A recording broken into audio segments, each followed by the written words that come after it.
Okay. So soalan nombor 9 ni is about heels 9 yang ni. Okay, ramai juga yang tanya soalan tentang ini. Madam rasa madam ada hantar ke dalam ni? Tak ada Oh tak ada, yang tu lain kan? Tapi nombor 9 ni jawapan akhir dia tu silap. Oh okay. So jawapan akhir ni adalah 1.4 eksponen 6 Pascal. So macam mana untuk nombor 9? Okay, tak ada dekat sini ada dekat sini. Okay, soalan nombor 9. Cumanya madam tak tanda lagi. Sekejap ya. Madam show daripada message. Ada someone yang madam bagi message pasal ni. Zaf juga. Okay, untuk soalan nombor 9 ni, dia bagi diameter of circular shoe heel is 13 mm. So daripada diameter tersebut kita boleh cari area. So kalau dia bagi diameter, kita gunakan formula area equal pi d square over 4. So nanti kita akan dapat jawapan area 1.327 eksponen negative 4 meter. Okay, so that is the area for one heel. So since perempuan ni pakai 2 lah kasut, so area for 2 heels akan darabkan lah nilai yang kita dapat tadi, darabkan dengan 2. So areanya kita dapat 2.654 eksponen negative 4 meter square. So soalan ni dia minta stress on both heels. So area tu perlu didarabkan dengan 2 lah. Force ni nak dapatkan force adalah dari weight perempuan ini, and shoe heel kita support 70% of the weight of this woman. So kita cari berapa force yang bertindak ke atas heels kita, 70%, maksudnya 0.7 darab dengan weight perempuan tu lah. Yang ini yang bahagian atas ni. So kita dapat force on the heels is 370.8 Newton. Okay, so substitute nilai force pada equation stress kita bahagi dengan area yang kita dapat untuk 2 heels. So sebab tu dapat jawapan 1.4 eksponen 6 Pascal. Okay, boleh tak untuk soalan nombor 9? Boleh madam. Boleh So madam submit juga, madam forwardkan juga dekat kelas korang untuk yang lain yang tak dapat jawapan lah. Okay, 165. Okay, so ni.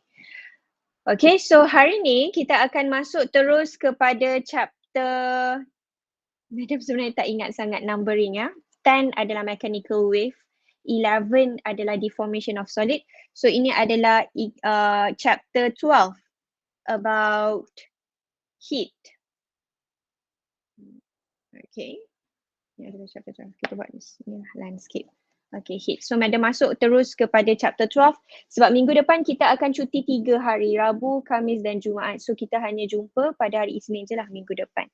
So madam terus masuk kepada chapter 12. Okay.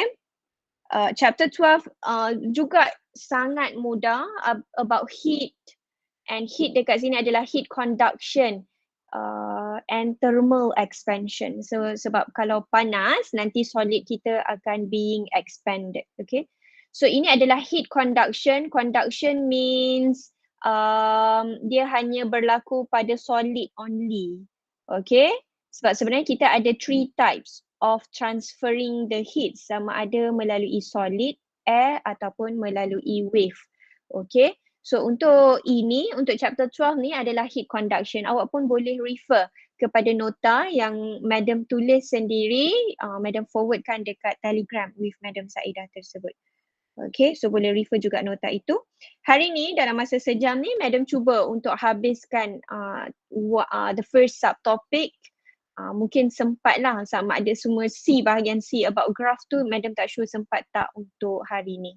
Kalau tak kita akan sambung lagi lah untuk hari esok. Okay, so by the way, ada 2 sahaja subtopic dalam chapter 12 ni. Pertama adalah about heat conduction dan kedua is about thermal expansion. Okay, so heat lah haba, right? Okay, so kita ada air panas, coffee dekat sini. So the coffee will becomes cooler because the surrounding is cooler than the coffee itself. So maksudnya heat akan transfer from the coffee to the surrounding. Okay, so macam tu juga dengan Coca-Cola, the cold Coca-Cola tin ni, okay, dia dalam keadaan sejuk. Lama-lama Coca-Cola ni dah tak sejuk dah. Sebab apa? Sebab surrounding is warmer than the Coke. So maksudnya ada heat transfer, isn't it? Ada heat transfer lah, dari surrounding tu lebih panas. So akan transfer kepada cold and apa? Stabilize the temperature between the Coke and surrounding. So in a conclusion, heat is the flow of energy from high temperature to a location of low temperature. So that is how heat transfer. So haba tu akan mengalir daripada coffee pergi kepada surrounding lah. Because coffee is higher temperature to the surrounding which is lower temperature. Okay.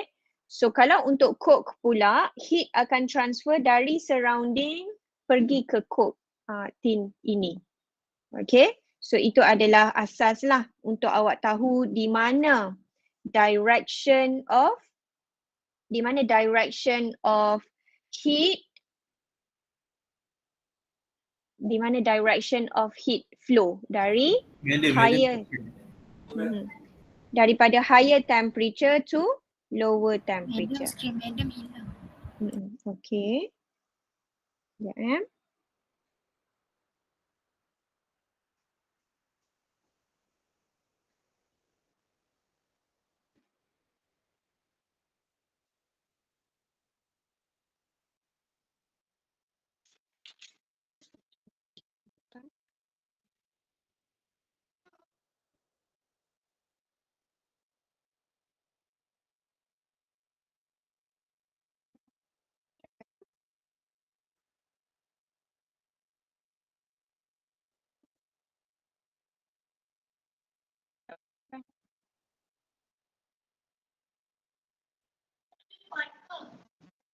Boleh lipat.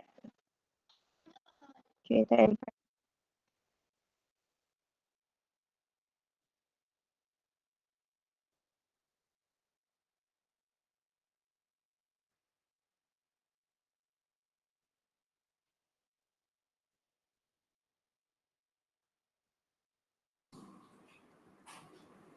Okay, madam nak check suara dulu. Dengar ke? Dengar madam.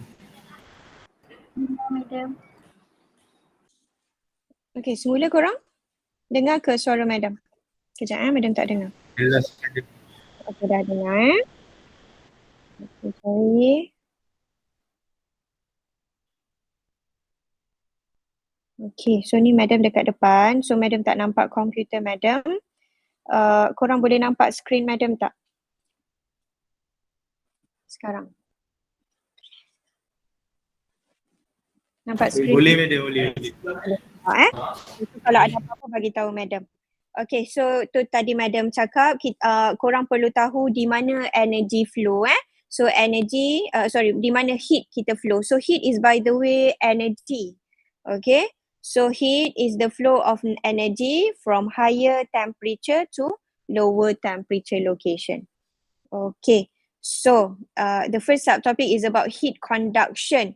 So kalau tengok dekat nota madam ada bezakan macam mana transferring of heat, sama ada conduction, sekolah menengah ada convection. Convection tu contohnya peti ais kita lah. So heat transfer dari udara. And satu lagi adalah dari electromagnetic wave. Okay, so syllabus untuk matriculation adalah heat conduction. So conduction means hanya through solid sahaja, dari solid ke solid itself. Okay, so pertama sekali adalah heat. Symbol for heat is Q. Okay. So heat is defined as the energy that is transfer from one body to another because of the difference in temperature. Kan? So bila ada perbezaan temperature, heat akan transfer from one body to another body. So heat always transfer from hot region which has the higher temperature to a cool region which is low temperature. So dia akan transfer, heat akan transfer daripada higher temperature to lower temperature until thermal equilibrium is achieved. So sehinggalah kedua-dua body tersebut have the same temperature lah. So that is called as thermal equilibrium. So dia dah balance dah. Temperature tadi contohnya temperature coffee dengan temperature surrounding dah same in temperature. So heat dah tak flow dah lagi lah. Dah tak boleh flow dah lagi. Heat tak boleh transfer dah. Okay. Sehingga the coke is equal in temperature with the surrounding macam tu. Okay. So that is called as thermal equilibrium. Okay. So heat is a scalar quantity and because tadi madam kata heat is by the way energy. So unit for heat adalah joule lah. Same unit with energy. Okay, because heat is the energy. So next is temperature. Temperature, the symbol for temperature is capital T. So temperature is the fundamental quantity that measure the degree of hotness of a body. So temperature ni dia nak measure berapa degree kepanasan sesuatu body. Maksudnya ais kita yang 0 degree Celsius, so darjah kepanasan ais tersebut adalah 0 degree. So temperature dia hanya measure degree of hotness, bukan degree of the coolness macam tu, bukan. So darjah kepanasan ais adalah 0. So itu degree of hotness of the ice. Okay. So itu adalah temperature. So next adalah thermal conduction in a metal rod. Okay. So metal rod lah korang tahu kan, metal rod adalah conductor, right? Adalah satu bahan conductor. Kita ada conductor dengan apa lagi satu korang? Yang beza antara conductor dengan insulator, betul? Penepat madam. Apa dia? Boleh ke? Dengar tak suara madam? Korang? Dengar madam. Dengar madam. Dengar okay. So yang metal rod ni conductor ke insulator?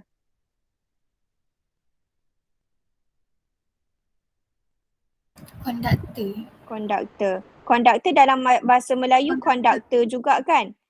Kalau dalam bahasa Melayu pun conductor juga rasanya. Insulator ni adalah penebat kan? Okay. So apa beza korang antara conductor dengan insulator ni? Apa bezanya sekolah menengah belajar?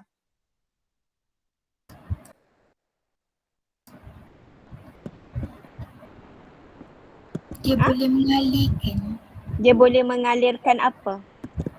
Haba. Dia boleh mengalirkan haba, elektrik. Ya, betul lah. Conductor dia boleh mengalirkan haba, mengalirkan elektrik juga. Insulator dia tak boleh ya, mengalirkan haba dan elektrik. Okey. So apa perbezaan conductor dan insulator yang menyebabkan conductor ni boleh mengalirkan elektrik ataupun boleh mengalirkan heat? Apa perbezaan dalam conductor dengan dalam insulator yang menyebabkan conductor boleh mengalirkan haba? Type of material. Type of material. Lagi yang lain?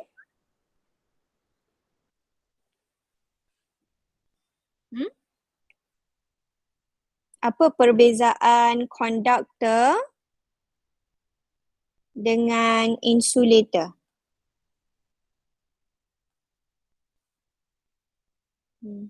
Okay. Insulator dalam dia ada atom, right? Ada atom lah. Ni kan solid, so dia punya atom ni vibrate in place. Dalam conductor ada atom juga, right? Ada juga, and dia adalah solid. So atom dia pun in place jugalah. Dia vibrate in place. So apa perbezaan conductor dan insulator ni? Dekat conductor ada Elektron. elektron. Yes, free electron. So dalam conductor ni kita ada free electrons. Free electrons ni dia boleh bergerak lah, free, right?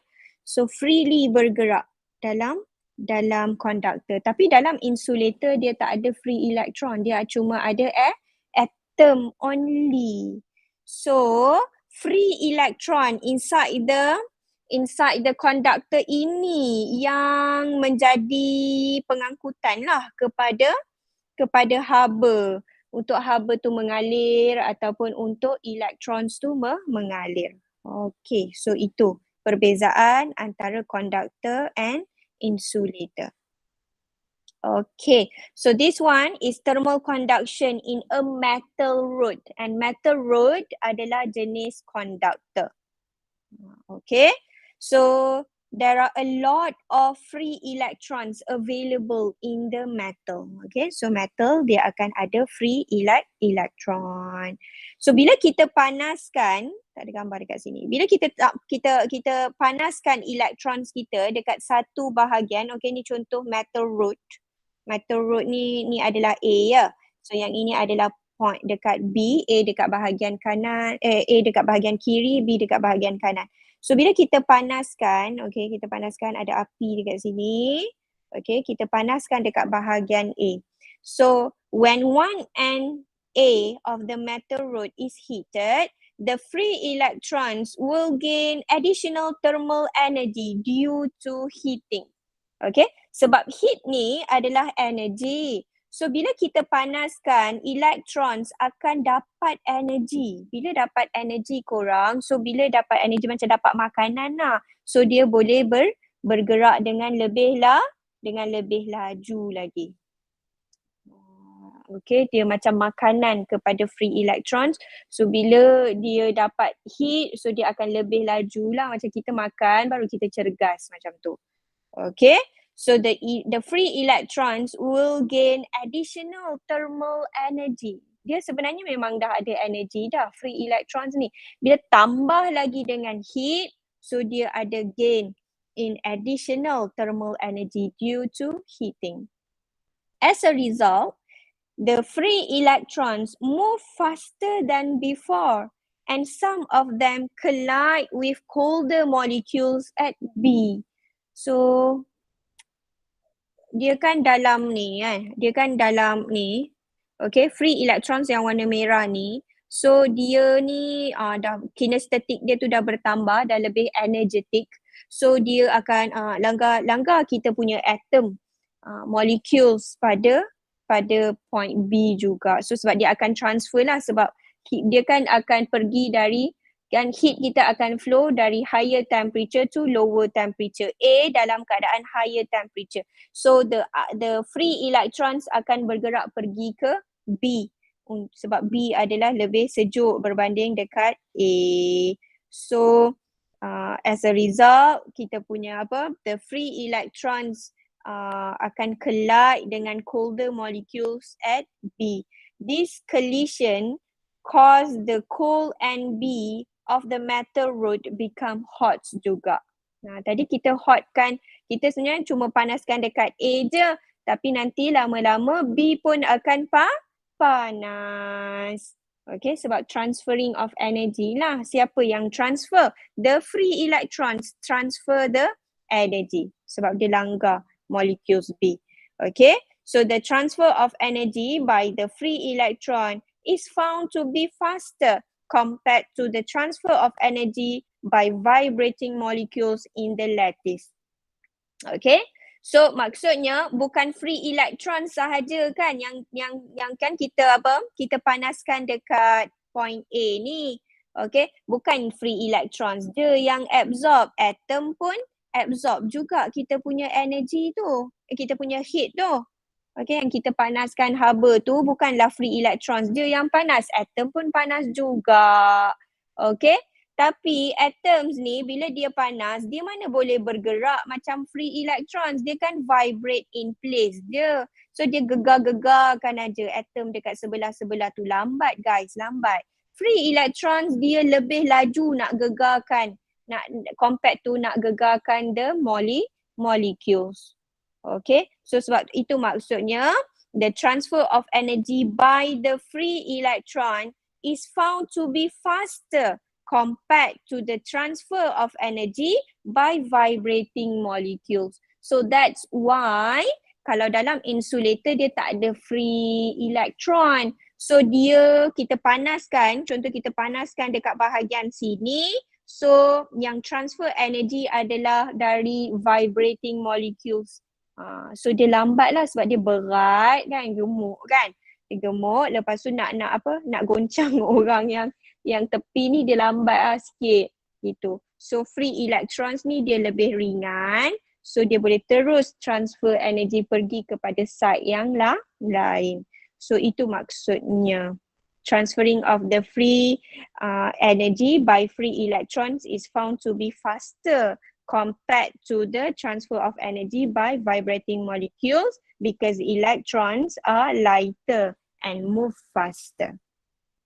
Okay, so as a conclusion, metal much faster conducted the heat compared to the insulator. Okay, faham tak cerita madam ni? Faham madam. Faham kan? Okay, good. So, kalau ni pula adalah thermal conduction in an insulator rod, okay, which is the non-metal. Okay, macam mana pula ceritanya? Okay, kita ni sekarang rod kita ni adalah dalam keadaan insulator. Kita panaskan dekat point A. So, molecules of the rod are receiving heat directly from the wire. So this cause the molecules to vibrate faster and faster. So molecules dekat A ni akan vibrate lebih laju. Kenapa dia vibrate lebih laju? Sebab dia dapat heat. Dan madam kata heat ni sebenarnya adalah energy.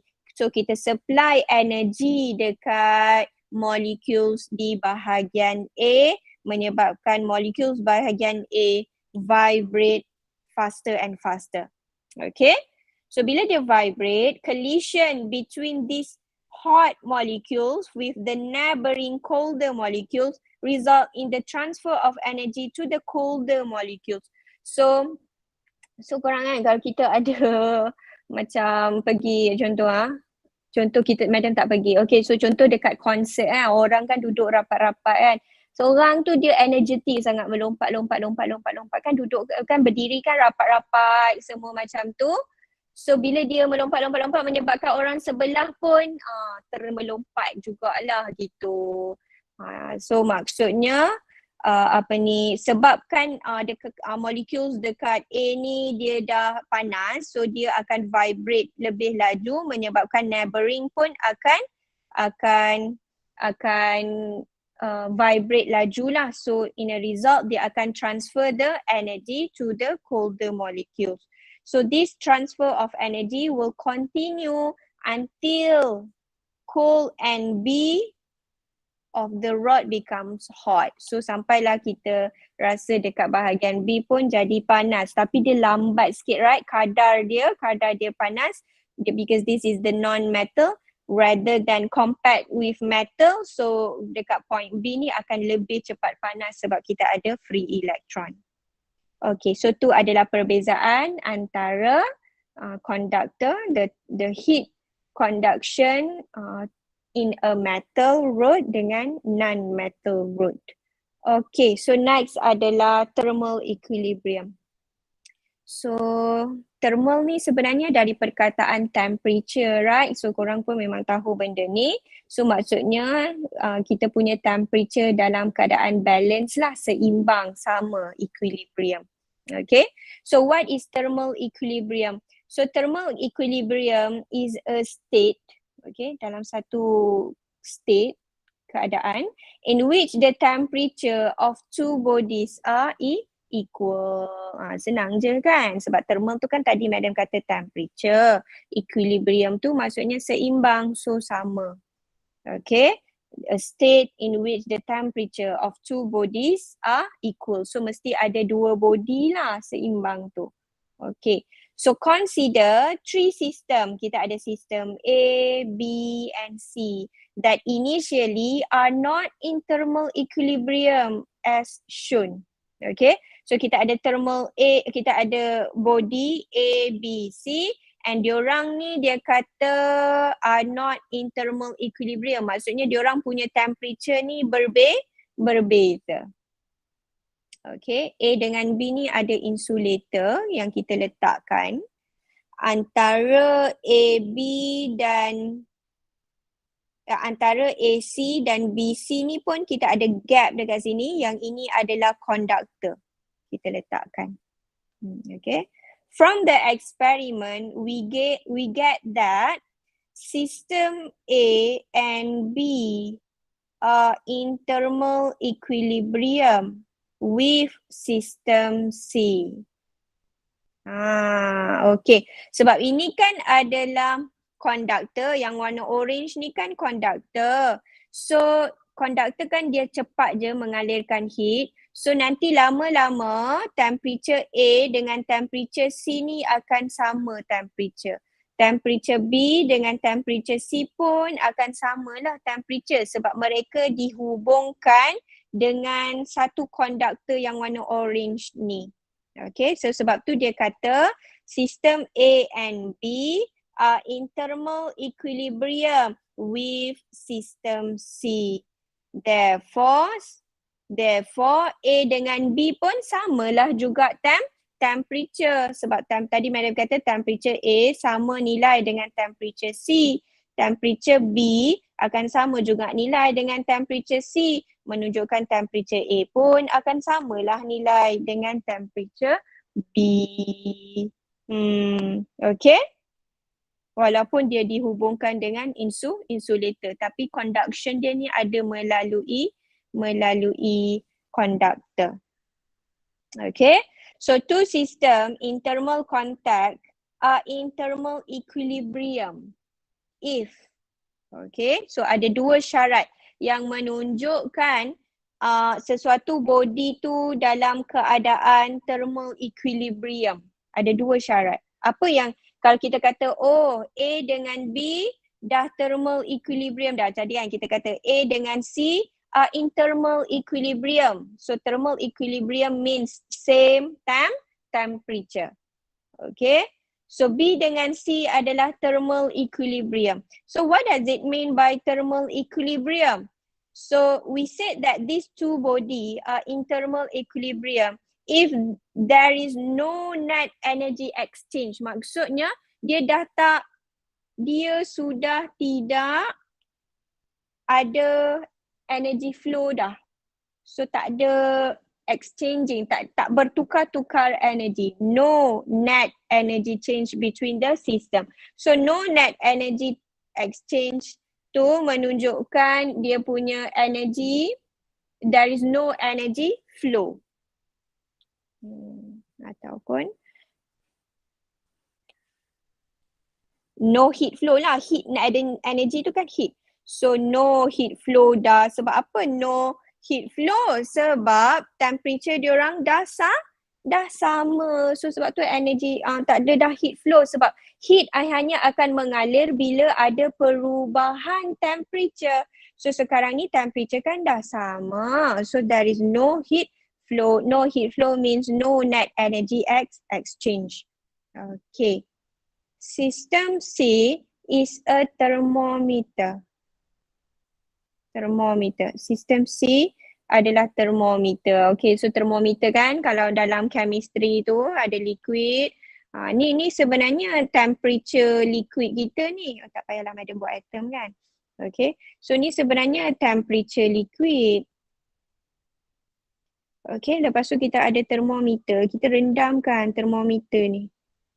Thermometer ni akan tunjuklah berapa bacaan dia. Sama bacaan tu, temperature of mercury dalam termometer ni akan sama dengan temperature liquid. No heat flow dah lagi. So dia akan balance macam tu. Okay. So next adalah about zeroth law of thermodynamic. Korang thermodynamic dia ada zero law. Kalau Newton's law kita start dengan 1, 2, 3. Tapi thermodynamic dia ada law kosong dahulu. Means this is the basic of thermodynamic. Okay, it said about thermal equilibrium. Okay, so if two systems A and B are separated in thermal equilibrium with the third system C, then A and B are in thermal equilibrium with each other. Okay, so A dengan B dengan C lah, diorang ni separated. So nanti akhirnya temperature A dengan B akan sama dengan temperature C. So then A and B are in thermal equilibrium with each other. Okay, so that is the zeroth law of thermodynamic. Okay, so next adalah rate of heat flow. Okay, rate adalah kadar kadar pengaliran haba, rate of heat flow. Okay, heat tadi madam kata apa symbol for heat korang? Q. Q. Okay, so ni adalah rate of heat flow ni adalah Q bahagi dengan time lah sebab kadar dia bahagi dengan masa. Okay, kita ada perubahan. So madam buat simbol perubahan adalah D. Okay, so kalau dulu perubahan tu delta, right? Tapi sebab heat kita ni tak adalah besar sangat. Okay, so kalau change ni nombor dia tu besar sikit. So kalau selain daripada delta, sebenarnya simbol untuk change adalah D lah dalam matematik. Dalam matematik kita siap ada yang ni lagi menunjukkan lagi kecil. Kalau kita ada simbol apa ni korang? Kalau dalam matematik dia panggil apa Delta Madam lupa dah sekolah menengah.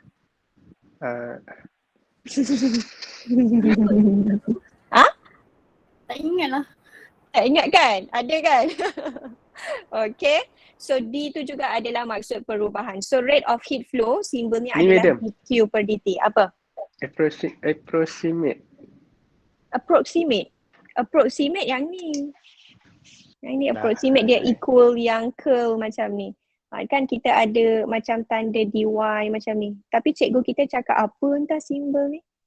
Macam itulah. Okay, tak apalah saja je. Okay, so kadar pengaliran haba.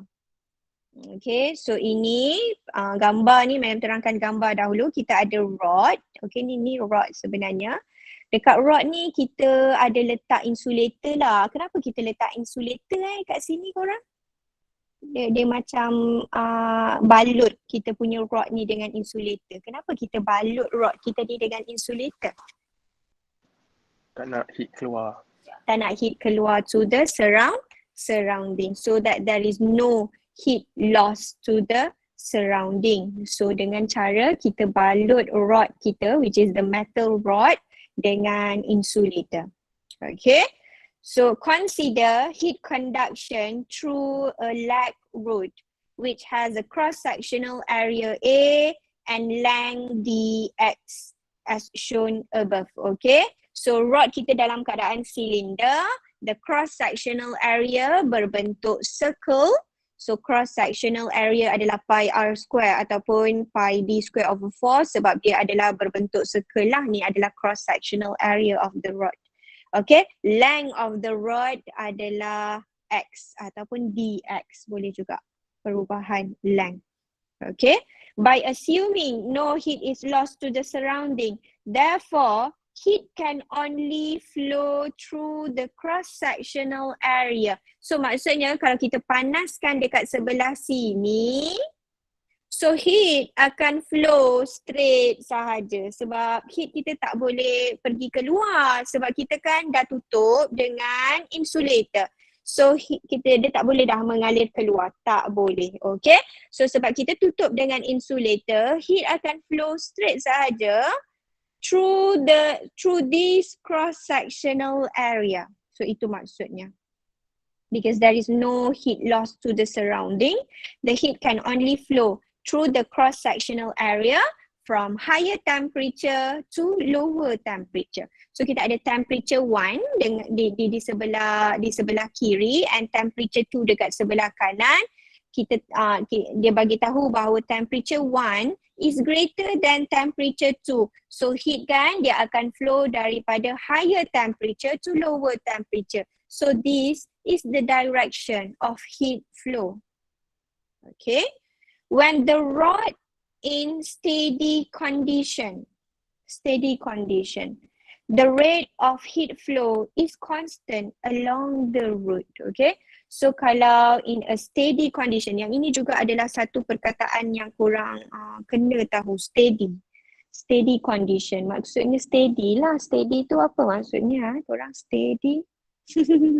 Tak tahu nak translate, okay? So steady, so kadar pengaliran haba akan constant. Dia macam constant velocity lah. Dia tak accelerate pun. Okay, so haba tu akan mengalir steadily sahaja. Tapi mengalir bukanlah tak mengalir, bukan equal to zero. Dia adalah nilai yang constant. So at steady state ataupun at steady condition, nilai dq, the rate of heat flow adalah constant. So itu point yang dia cakap lah dalam slide ini. Okay. So dq per dt depends on 3 factors. Okay. So apa faktor yang mempengaruhi nilai dq per dt? Pertama adalah cross-sectional area, where dq per dt is directly proportional with the area. Makin besar area, makin besar juga kadar pengaliran haba tersebut. Yalah luas kan, korang dia macam kereta. Madam kata heat ni dia macam kereta. So kalau areanya tu luas, so banyak lagi kereta boleh lalu. So kadar pengaliran haba akan lebih tinggi bila area of the cylinder tersebut, the cross-sectional area is bigger. So next, dq per dt is also directly proportional with this one we call as temperature gradient.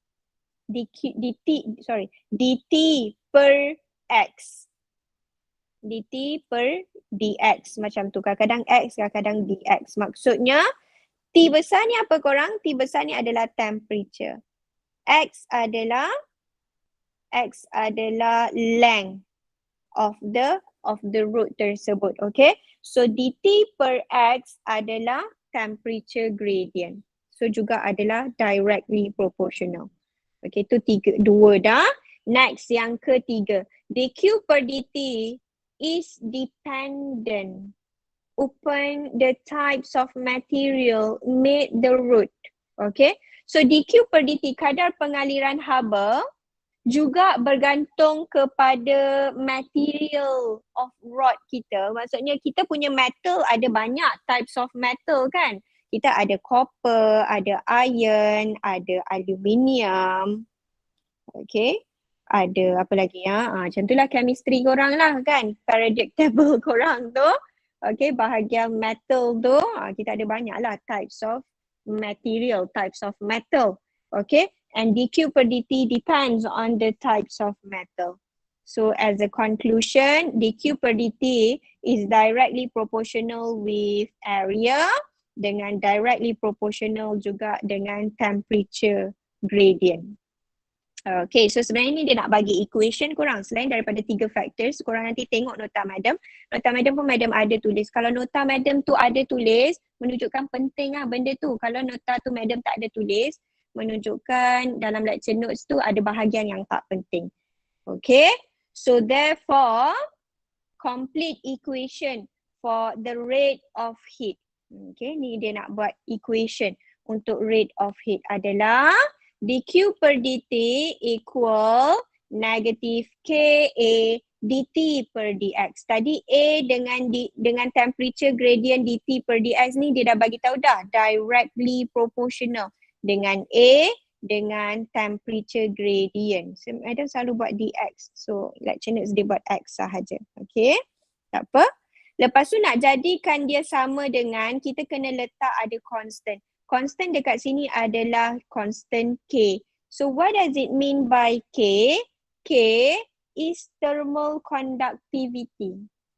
So yang ini, thermal conductivity ni yang depends on the type of material.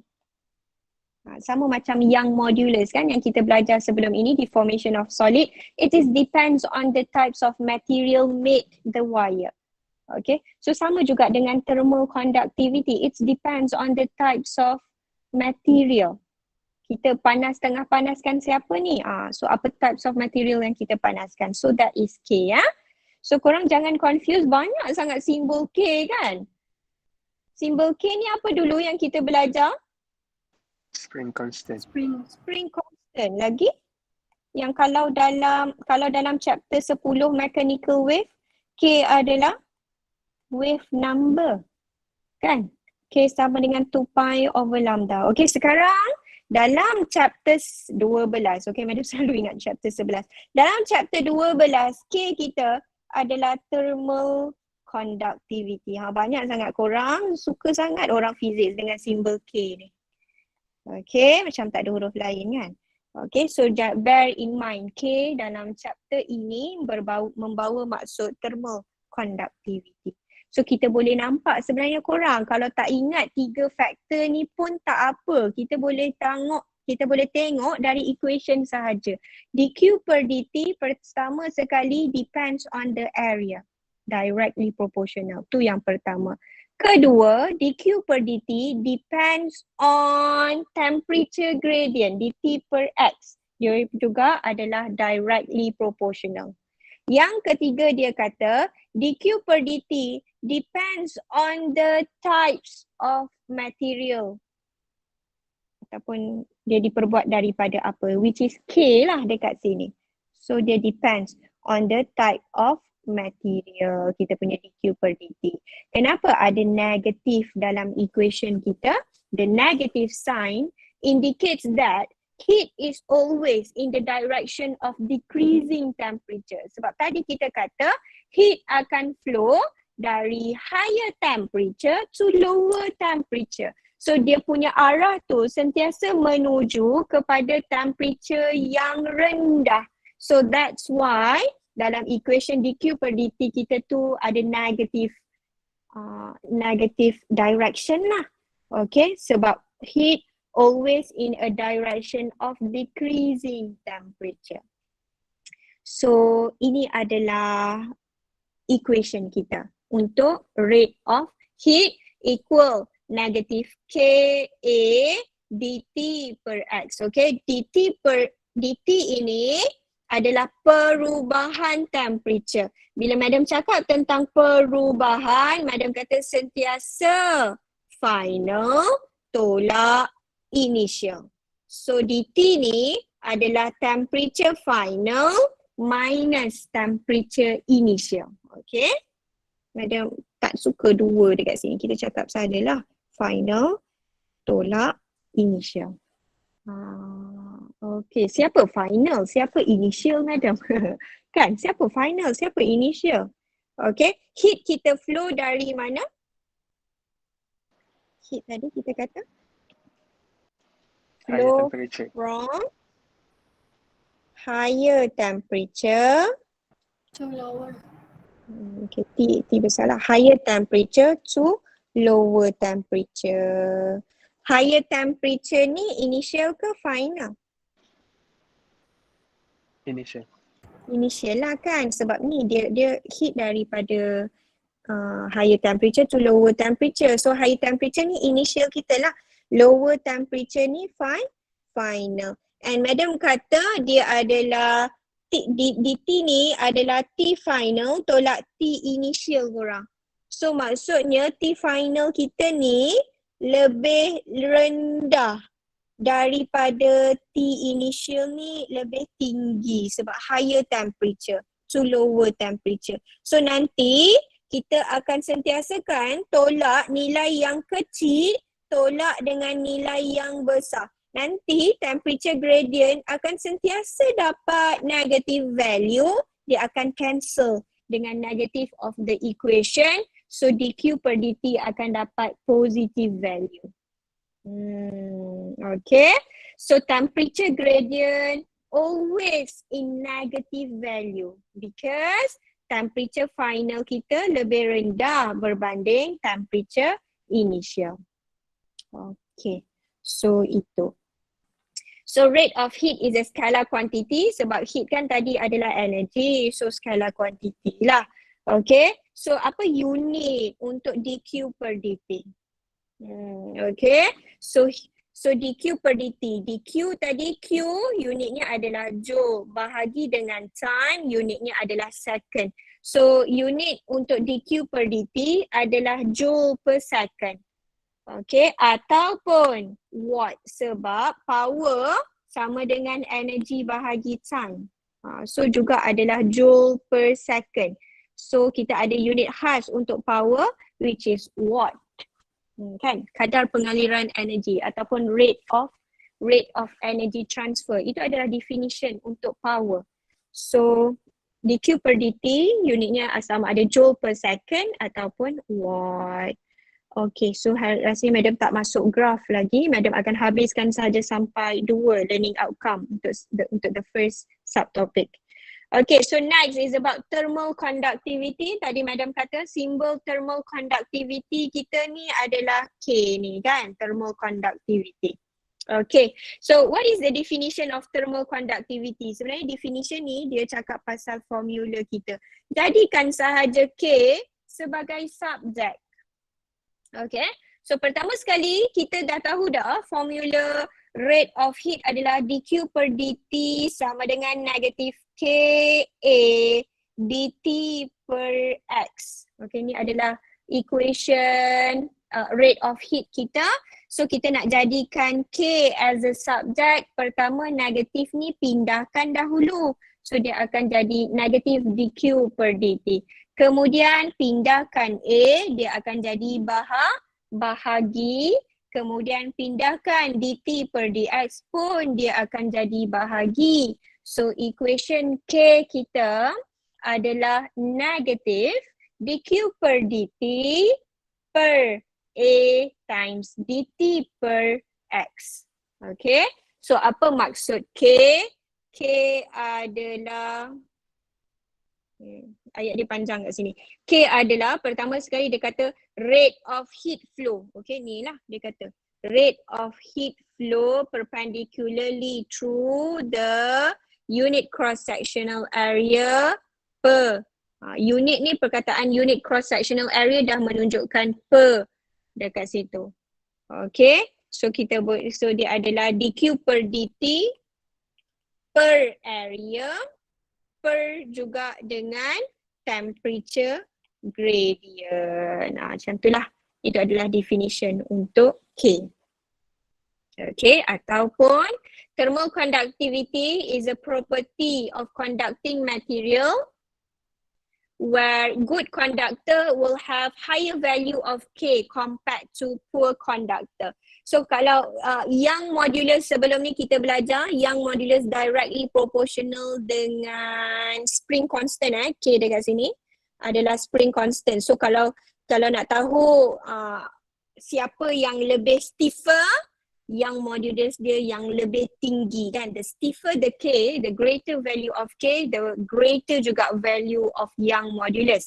So materials that have a greater Young modulus value is stiffer compared to another.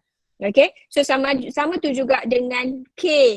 So K yang lebih tinggi menunjukkan dia adalah good conductor compared to yang lain, menunjukkan free electrons dia lebih laju nak bergerak berbanding free electrons metal yang lain sebab dia good conductor, dia boleh mengalirkan haba yang lebih cepat. So itu penting untuk chapter electrics, right? So bila kita nak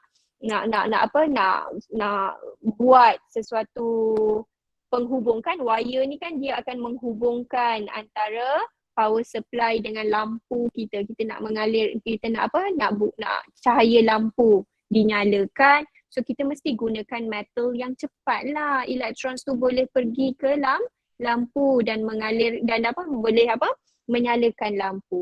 Kalau tak kita buka switch, lampu tu lambat sikit, tunggu 2 saat baru lampu menyala. Gitulah, lambat sangat. So that is not good conductor.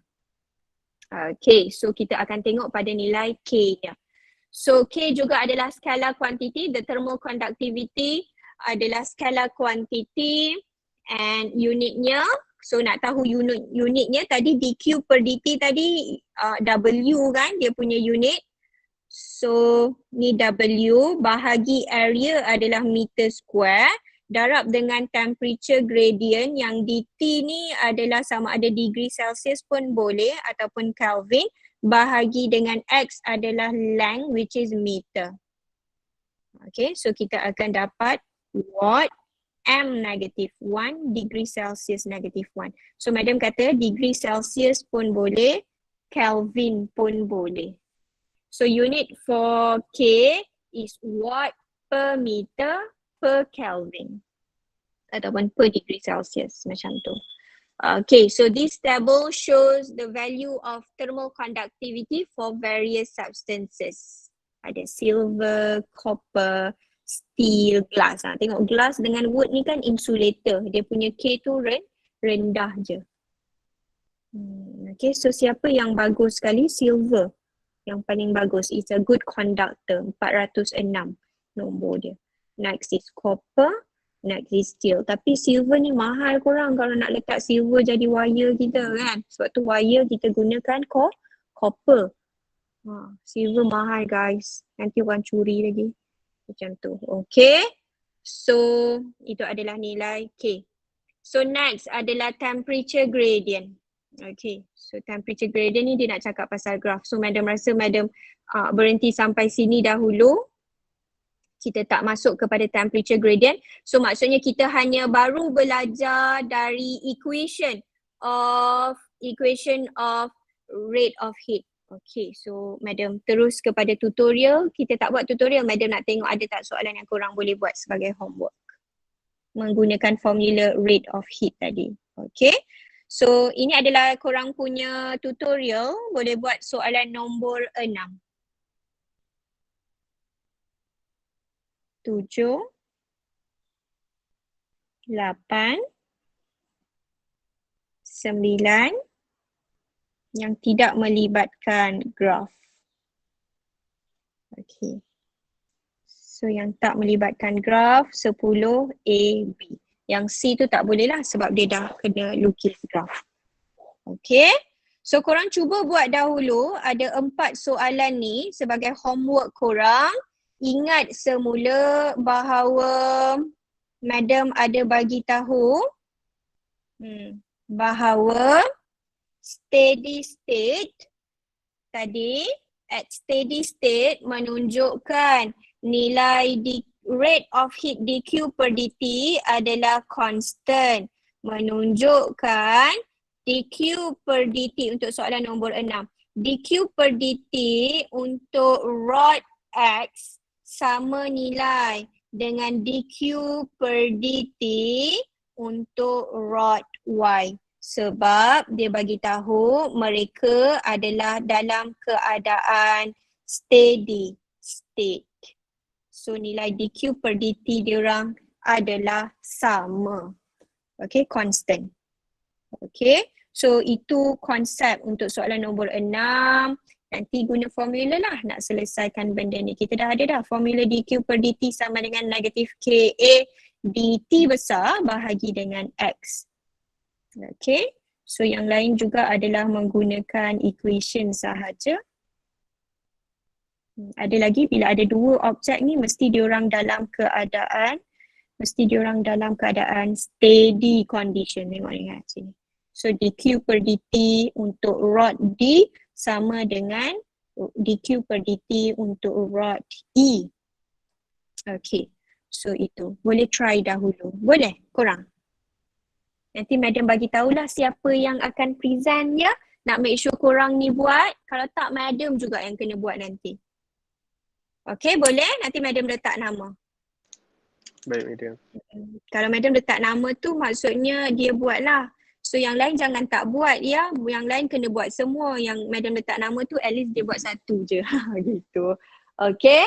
So madam rasa tu sahaja. Kita thank you very much. Kita akhiri kelas kita dengan tasbih kifarah dan surah wal-as. Bismillahirrahmanirrahim. Subhanakallahumma wa bihamdika asyhadu an la ilaha illa anta astaghfiruka wa atubu ilaik. والعصر إن الإنسان لفي خسر إلا الذين آمنوا وعملوا الصالحات وتواصوا بالحق والصبر. Okay, thank you very much. Assalamualaikum warahmatullahi wabarakatuh. Thank you, madam.